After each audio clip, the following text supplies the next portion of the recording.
So there's blood in the water in the Russian Ministry of Defense. Just saw a couple articles here. Putin purchased 3 more generals, taking the total to be fired, suspended, or vanished up to 11 as the Russian ruler continues to root out the enemies within his camp. So that's what's going on. But this is a couple days old, and this led me to one that I missed. Now, 2 days ago, I put this video up. 7 Russian commanders are off the battlefield, and I'll explain what that means. And this was pretty well received in 2 days. So first, we're going to talk about this guy in this video. I'm not going to rehash what was happening in this video, except for 30 seconds right here. And then I would urge you to watch this video too. Okay, so Prigozhin, we know he's off the battlefield. He's not a general, but Wagner has fragmented because of his mutiny, freedom march, whatever. Along the way, Surovikin was swept up in that. He apparently knew something was off. He's now resting. He's off the battlefield. By every measure, he was a competent, if ruthless and evil, commander. Then we had this guy, Major General Ivan Popov, who is the focus of what we talked about in this video here. Ivan Popov was, as far as I can tell, a very competent Russian commander. Good leader, except fighting in service of the wrong cause.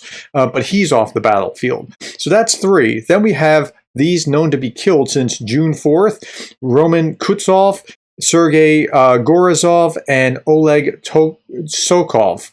Okay, these 3 have been killed. They're confirmed kills, and we know that. So that brings us up to 6. We add to that the commander of Russia's Chechen Special Forces, killed in Ukraine. He was only a colonel, not a general, but still, commander of the Chechen Special Forces. He's important. That brings us up to 7.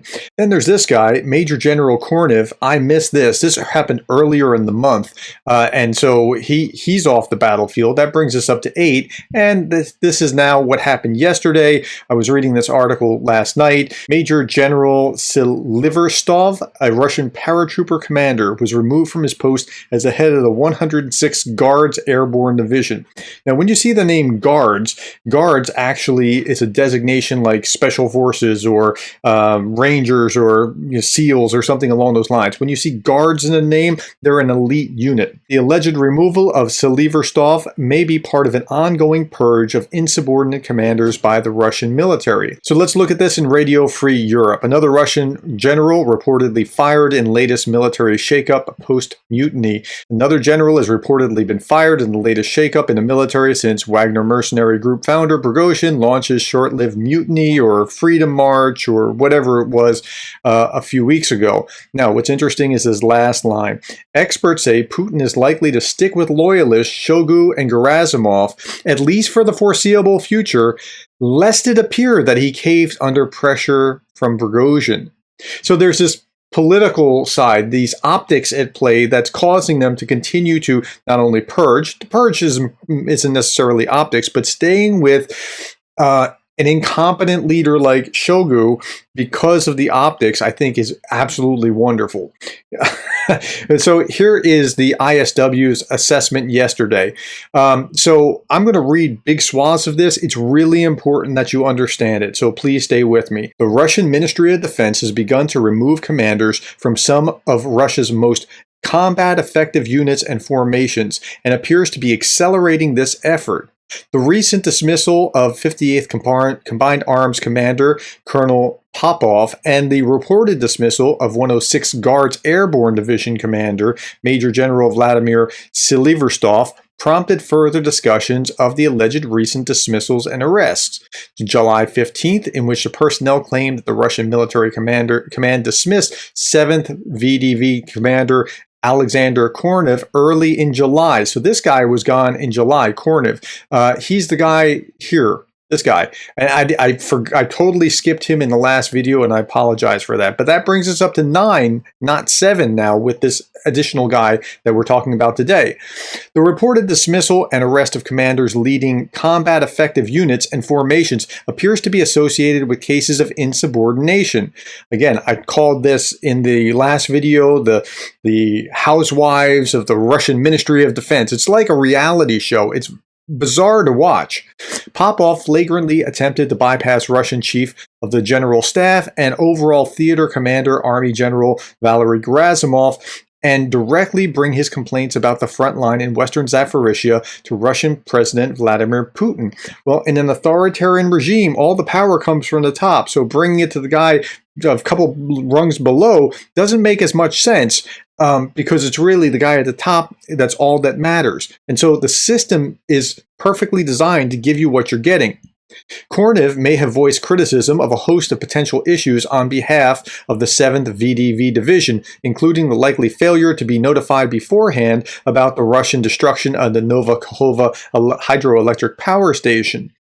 Okay, a little bit further down, insubordination among commanders appears to be spreading to some of their soldiers. Well, that's going to be fun when that starts happening. Russian mill bloggers shared an audio excerpt on July 16th in which the alleged elements of the 7th VDV Division threatened that they would withdraw from their positions in occupied Kherson Oblast if the Russian MOD arrests Teplinsky or threatens his life.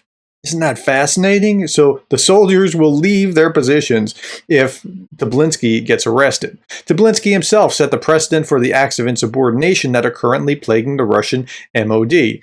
Teplinsky's resignation was not, now he did this back in January, February, something along, resigned in January 12th. Following an altercation with Gerasimov, okay? And then he was reinstated. Teplinsky's resignation was not in itself insubordinate. Resigning is one of the legal actions an officer can take when he decides that he cannot in good conscience execute a lawful order. Releasing a video criticizing the theater commander, however, was insubordinate and would be viewed as conduct prejudicial to good order and discipline. But again, they're trying to undermine Gerasimov and Shoigu. Putin reportedly signed a decree deploying Popov to Syria. So Popov is off the battlefield in Ukraine. He's on his way to Syria, out to pasture. On July 14th, Gerasimov's recommendation.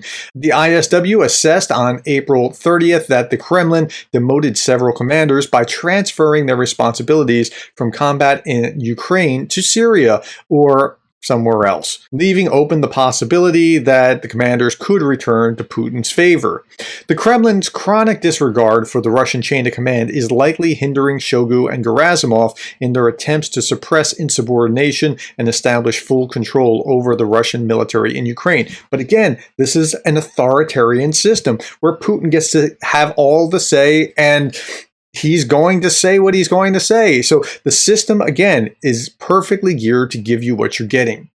Putin consistently bypassed or ignored the established chain of command in hopes of securing rapid successes on the battlefield throughout the war. Stop. When the president of any country is calling the shots rather than relying on his military for advice, something has gone dysfunctional within the system. Johnson was calling airstrikes from the White House in Vietnam. So we don't want to be doing that. Okay, Putin consistently bypassed or ignored the established chain of command in hopes of securing rapid successes on the battlefield throughout the war, disregarding Shoigu and Gerasimov's authority, especially when military failures on the front lines also eroded their reputations. Putin had cultivated an environment in which military personnel, officials, and even Russian war correspondents bypassed Shoigu and Gerasimov to present Putin their understandings of the current state of the war and recommendations for what to do. So it's dysfunction all the way through.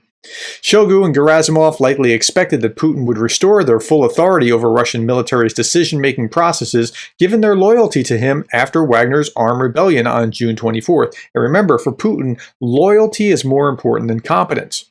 Putin, however, has clearly not done so.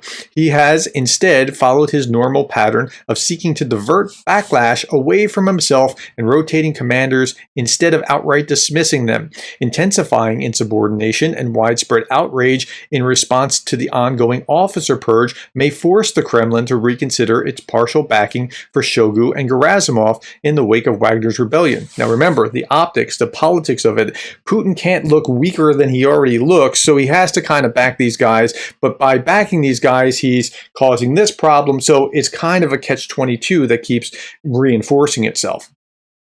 The intensifying dynamic of insubordination among Russian commanders in Ukraine may prompt other commanders to oppose the Russian military leadership more overtly.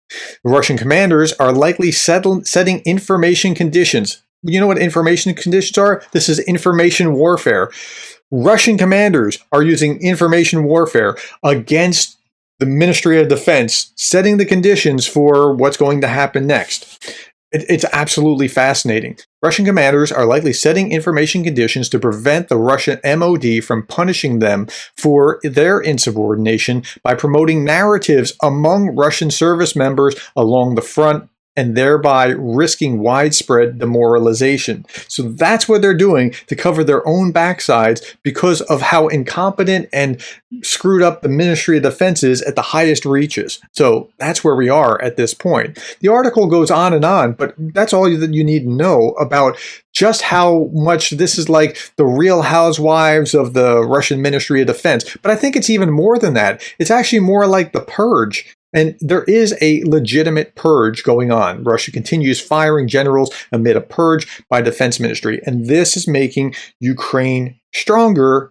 in contrast. Now, in another video, I'm going to be talking about the real battlefield conditions in the counteroffensive and why they're not making traction. And there is legitimate bad news there. Please watch that video because you need to understand why it's so difficult for them to actually make the headway, make progress, get through those trench lines. But right now, we're dealing at a time where the Kerch Bridge was just hit again. Russian generals are being lopped off by their command, and it's insane that Russia is involved in these unforced errors. I'm not complaining, but there's unforced errors on the Russian side.